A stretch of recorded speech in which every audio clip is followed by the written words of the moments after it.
ఎవరు గెలిస్తే బాగుంటుంది అనుకుంటున్నారు? మేము జగన్ మళ్ళీ జగన్ గారు గెలిస్తే మంచిది. జగన్ గారు అన్నారు. మళ్ళీ జగన్ ఎందుకన్నా జగన్ గారు? మాకు ఆటో 10,000 వేస్తున్నారు, మా పిల్లకి 15,000 ఇచ్చారు. ఏంటి స్కూల్లో డబ్బులు వేస్తారు కదా, మా అమ్మకి 18,000 ఇచ్చారు. ఇంకేం కావాలి? కరెంట్ బిల్లు తక్కువ నాకు, అందుకు మళ్ళీ సీఎం ఆయన అయితే మంచిది అనిపిస్తుంది. మంచిదే. మరి గత ప్రభుత్వంలో మనకి ఏమి ఇచ్చారండి? అప్పుడైనా మనకైనా రూపాయి ఇచ్చారు, కానీ సైకిల్ కూడా ఇవ్వలేదు. నాకు సైకిల్ ప్యాచ్ కూడా డబ్బులు ఇవ్వలేదు. మరి ఇప్పుడు 5 సంవత్సరాల నుంచి ఇప్పుడు దాకా నేను చంద్రబాబు ప్రభుత్వం ఎన్నో కేసులు కట్టిన ఆటో, ఎన్నో కేసులు కట్టిన ఇప్పుడు దాకా ఒక కేసు రాలేదు నాకు. ఈ ప్రభుత్వం ఒక కేసు కూడా నాకు రాయలేదు. ఆటో వాళ్ళకి డబ్బులు అవసరమా? వాళ్ళు రోజుకి 600-700 సంపాదించుకుంటారు. మళ్ళీ 10,000 ఇస్తున్నారు, ఎందుకు అవసరం? 600-700 సంపాదించుకుంటారు, ఇంట్లో సరిపోతాయి. 10,000 రికార్డు పని చేస్తుంది కదా. రికార్డు ఫోర్స్లో పెట్టుకుంటుంది, కానీ ఫోర్స్లో పెట్టుకోమని రికార్డు చేయించుకోమని ఇస్తున్నారు. అవి బంగాళకు ఉపయోగపడుతుంది, అలాగా వేస్టింగ్ ఉంటుంది. నెంబర్ 1 ఉపయోగపడుతుంది. ఇప్పుడు 8,000 రూపాయలు ఇన్సూరెన్స్ కలిసి వస్తుందా, 4,000 బ్రేక్ వస్తుందా, ఏదో సన్నీళ్ళు వేణీళ్ళు అలాంటి సాయం కదా. 10,000 ఇస్తున్నారంటే ఊరికే కదా. ఇప్పుడు మా బ్యాంకుల్లో ఎటువంటి అప్పులు ఉన్నా లేకపోతే ఏ రిస్కులు ఉన్నా అవేం తీసుకొద్దు, డైరెక్ట్గా అతనికి పేరు నడిపి క్యాష్ తీసుకులోకి ఇస్తారు కదా. ఇంకా అంతకంటే ఏంటి ఎవరు ఇస్తారా? ఇంకా సోమరపోతే ఎవడన్నారు? సోమరపోతే ఎవరు చేయమంటున్నారు? డబ్బులు చూడండి సోమరపోతావా?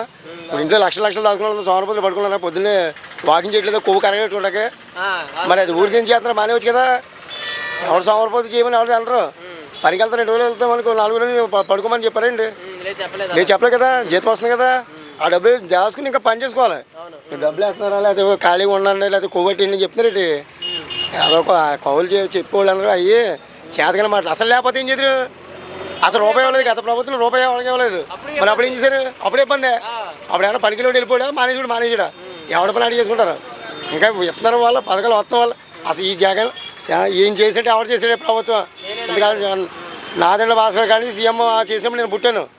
ఇవాళ 40 దగ్గర ఉన్నాయి. ఏ సీఎం చూడలేదు ఈయన చేయటం. ఈయన నెంబర్ 1 చేసాడు, నాకు నచ్చింది. Volunteer number 1. వాలంటీర్ లేకపోతే కరోనా టైంలో చాలా మంది చచ్చిపోయారు. మా పేటలో, మా గ్రామంలో 3 మంది చచ్చిపోయారు. ఆ వాలంటీర్ సంస్థ కానీ ఈ నర్సులు ఇలా ఏఎన్ఎంలు వాళ్ళు లేకపోతే ఈ కరోనా టైంలో ఎవరు చేస్తారు? ఏమయ్యా ఇదిగో చేయలేదు పథకాలు అంటున్నారు. ఏ ప్రభుత్వం ఉండగా కరోనా లాంటి జబ్బు ఎవరికి రాలేదు. ఏ ప్రభుత్వం ఉన్నప్పుడు రాలేదు ఇలాంటి భయంకరమైన జబ్బు. ఈయన వచ్చిన తర్వాత 2 సంవత్సరాలు వేస్ట్ అయిపోయింది. 2-3 సంవత్సరాలు కోలుకున్న జనం, ఇంకా మహా మిగిలింది 2 సంవత్సరాలు మిగిలింది. జగన్ వల్ల కాదు జబ్బు, నువ్వు ఇలాంటి జబ్బు ఈయన ఉండటం వల్ల కదా మనుషులు ఇంకా బతుకున్నాం. గత ప్రభుత్వం మొత్తం మసి అయిపోయినప్పటికి రాష్ట్రం అంతా దేశం. అందుకంటే 3 సంవత్సరాలు పోయి మనకేమి సంవత్సరాలు కదా. మరి అలాంటి ఆ ప్రెసిడెంట్లు ఎప్పటి నుంచో ఉన్నారు. ఆ సీఎంలు ఎప్పుడు ఇతర దేశాల్లో చేద్దాం, అక్కడ రాలేదండి. మరి అది అక్కడ కూడా వచ్చినాయి కదా, మనకే సపరేట్గా రాలి కదా. అసలు ముందు చైనాలో పుట్టింది, ఇక్కడ అంతేగాని ఇక్కడ స్టార్ట్ అవ్వాలి కదా. మరి మన భారతదేశం స్టార్ట్ అయిందండి. మాట్లాడామంటే అర్థం ఉండాలండి. తెలియని మాటలు మాట్లాడేసి ఎక్కడో పుట్టింది ఈయన వల్ల వచ్చింది అన్ని తూదగిన మాటలు. ఇప్పుడు 10,000 అయితే ఇప్పుడు 6 మాట మాడతారు, ఇప్పుడు 5 అయితే 5 మాట మాడతారు. నాకు ఇష్టం లేదు, గత ప్రభుత్వం ఇదే రావాలన్నా 10,000 తీసుకుంటే మానేమని ఆటో వాళ్ళని మానేమను. నాకు వద్దు ప్రభుత్వం ఈ 10,000 వద్దని మానేమనవా?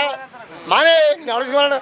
ఇప్పుడు మందు తాగొద్దని మానేయమన్నారు. సేకొచ్చి తాడొచ్చి నాకు మందు కావాలని పెడితే ఏదో మందు నేను ఎవరు తాగమన్నాడు? మానే. ఎమ్మెల్యే గారు నెంబర్ ఉన్నాయా? అవి వైఎస్ఆర్సీపీ. ఇక్కడ ఎమ్మెల్యే కాకపోయినా ఎక్కడైనా సరే మాకు ప్రభుత్వం మట్టుకు జగన్మోహన్ రెడ్డి గారిదే కావాలి. ఆయన ప్రభుత్వం బాగుంది. జగన్ గారి పరిపాలన ఎలా ఉంది? పర్లేదు, లైన్ అవుతుంది. కొంతమందికి కొంచెం వేస్ట్ కార్డులు అందరినీ కూడా కవర్ చేసేది. ఇప్పుడు మరి జగన్ గారు కొన్ని సంక్షేమ పథకాలు పెట్టారు కదా, అవి అందరికీ అందవు కదా. కొంతమందికి ఎవరికంతే అర్హులైన ప్రతి ఒక్కరికి ఇస్తున్నామని చెబుతున్నారు. అది కొంతమందికి అంతే, కొంతమందికి అందవండి. మీకు ఏమైనా పింఛన్ వస్తుందా? నా పింఛన్ ఎప్పుడే వస్తుంది. నాకు 74 సంవత్సరాలు దగ్గరికి వచ్చేసింది. 74 వచ్చేసింది. మరి అలాగే కవర్ చేసుకుంటే వెళ్తామండి అంతే. మరి మొన్నటి నుంచి 3,000 పెంచారు పింఛన్. ఇచ్చారు మరి 3,000 ఇచ్చారు. మరి ఇలా డబ్బులు పెంచడం మంచిదేనా పింఛన్? అది పూర్వకాలం నుంచి ఉన్న లెక్కే కదండి. ఏది పెంచుకుంటూ రావటం అనేది? పెంచుకుంటాం కాదండి, అది లెక్క. అది ఇప్పుడు మాకు ఇంకా లాస్ట్ ఫైనల్ ఏమి ఉండదు. ఏమీ లేనప్పుడు మరి ఆధారం ఏంటండి? ఆ ప్రభుత్వమే ఆధారం. అది ఏ ప్రభుత్వం వచ్చినా కూడా అదే ఆధారం. అది ఎవరు చేసినా దాన్ని మంచి పనే కానీ చెడు పని కాదు. ఇంకంతకని చెప్పవలసిన పని ఏం లేదు. ఇప్పుడు మరి వాలంటీర్ ఎలా చేస్తున్నారు పని మీరు? వారంటీలు పర్లేదు, నెంబర్ 1. వాలంటీర్లు, వారంటీలు నెంబర్ 1. ఇప్పుడు మీరు వెళ్ళి తెచ్చుకుంటారా పింఛన్ వాళ్ళు వచ్చి ఇస్తున్నారు? వాళ్ళు వచ్చేస్తున్నారు. ఇస్తున్నారు. మంచిది అంటారు వాలంటీర్ పెట్టడం. అది ఇదివరకంటే కార్యకర్తలు అయి ఉండేవారు అండి. దాని మీద కొంతమంది ఏమో హెల్ప్ చేసేవాళ్ళు ఉండేవారు, కొంతమంది హెల్ప్ చేయలేని వాళ్ళు ఉండేవారు. ఆ సందు ఇరుగ్గా ఉండి అనుమానాలతో ఆఫ్ చేసేవారు. అది ఇది అని మనసులో పెట్టుకునేవారు. ఇప్పుడు అటువంటి ఏం లేదు కదా. అలాంటిది ఏం లేదు.